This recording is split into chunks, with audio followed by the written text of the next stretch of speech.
Hi there, Sherry Schreiber of GettingBetter.com, and I'm probably going to be all over the map today, so I hope you can track with me and that this isn't too arduous for you. I was thinking today about delayed gratification, and and really the capacity for delayed gratification is really an adult characteristic. Um, as children, as infants, even as teenagers, we don't have much capacity for delayed gratification. We want our chocolate cake and we want it like now. We don't want to wait for it. We want to satisfy our craving for it. We don't want to put off our pleasure. But I have to tell you,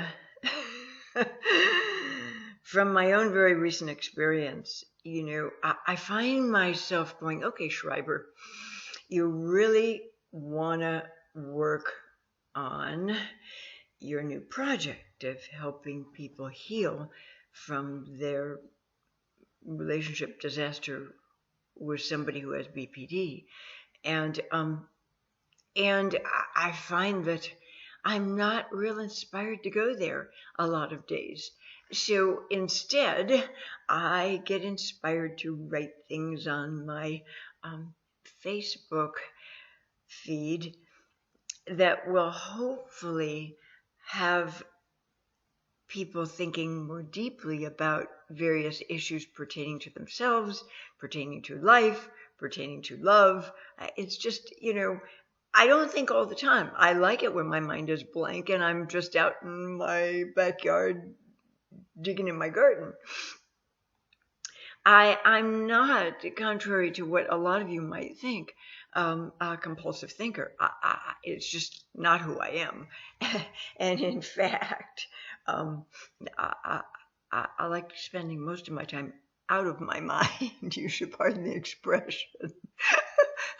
But there's something about having my morning coffee and going online and doing a stream of consciousness kind of thing on Facebook. Now, I resisted joining Facebook for a lot of years. I had all kinds of preconceived notions about what it was, and I thought it was a popularity contest, and the more people you have on your wallpaper, the more friends you have, that's really the aim of this stuff. But I don't use it for that. I mean, a lot of people have been wanting to friend me, and I'm flattered about that, but some of it's annoying too. But I do find, in contrast to Twitter, that I've been in love with for, since 2009, and contributing a lot on there, Facebook gives me a broader platform within to express a full and complete concept, because I don't have to fit it into little boxes. And I relish that because I'm kind of a blabbermouth, and once I get rolling on a topic, I like the latitude and freedom to be able to reveal and explore it fully with you. So I've been on Facebook a lot lately, and I'm really finding it a very enriching experience. So every time that I post one of these deep concepts or ideations on Facebook, I'm saying, yeah, but Schreiber, you should be working on your project. Because, this doesn't generate income for me. I'm just putting my thoughts out into the ether. And these days, I'm unfortunately having to be concerned about income because Social Security doesn't keep many of us afloat. And I've been on that for 2 years since I retired. But in any event, let's talk about delayed gratification today. Every now and then I have to practice what I preach, because that's what walking the talk is really all about. It's practicing what you preach. It isn't just saying a bunch of words. It's really living the words and the meaning of the words, so that you are a living, breathing example of what you're putting out there into the world. And it's hard at times. It's really hard. I'm not going to lie to you. It's hard at times to walk the talk. Okay? Now, you remember perhaps my tool, my video that gives you this little human nature tool to replace I need to, I have to, I should with I'd like to, I want to, I hope I can. Really important stuff. But even when I use that for myself with reference to this new burgeoning tutorial I want to get off the ground, it doesn't work. I just can't get it. Even if I take a little, Ritalin to help my brain getting there, it's just not the fruit I want to be growing in this season. And the fruit that I am recognizing that I'm growing is this stuff I'm putting on Facebook. And truth be told, I've gone 6 years or more without wanting to write anything. Anything. I mean, I wrote for 9 years straight. A lot of the articles that are up on, my website, gettingbetter.com or sherryschreiber.com,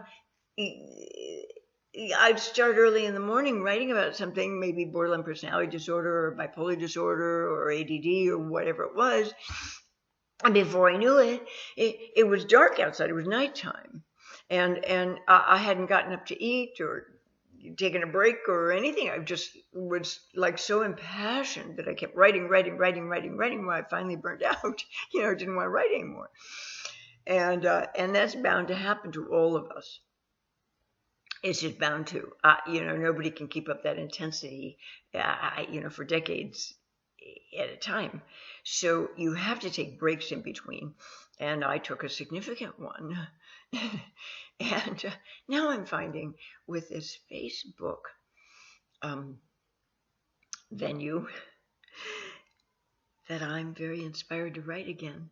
It's kind of reactivating and enlivening that creative aspect in me to write again. And even though it's on a platform like Facebook,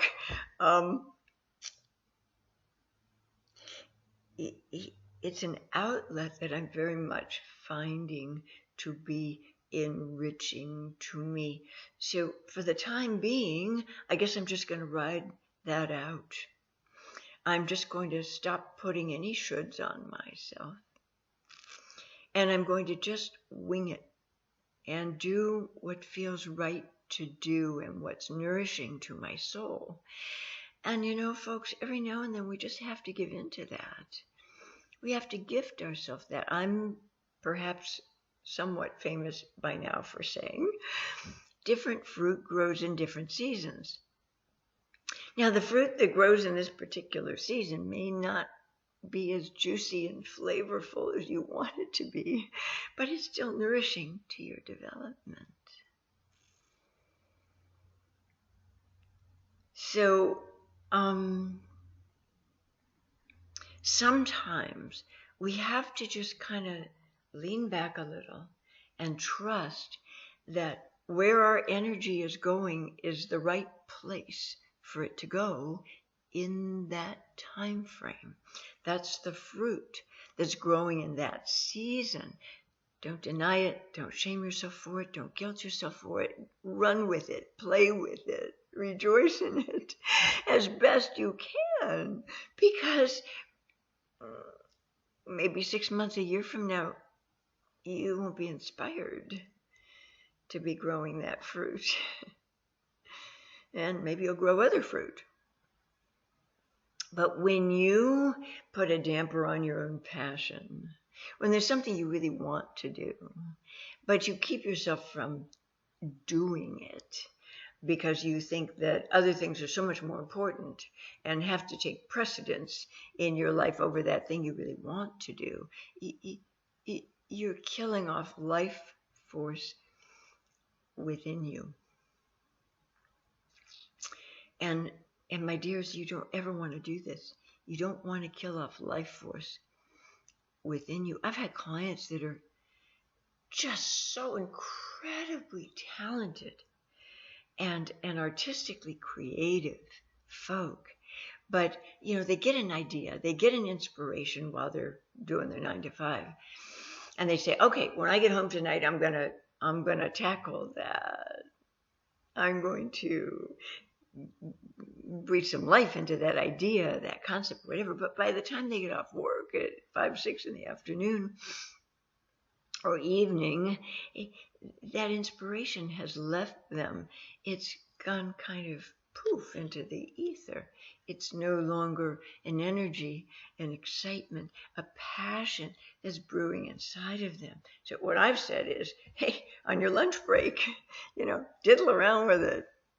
Make some notes about it. Do a drawing or two. Take a break in the afternoon. Go home for a few minutes if you live close by your work. Indulge that passion, that inspiration. Because if you don't, you may never be able to get it back. It's fleeting.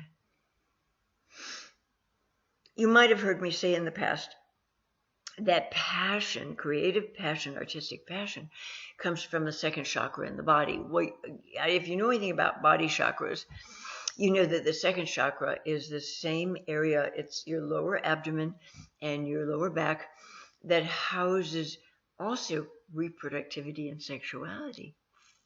And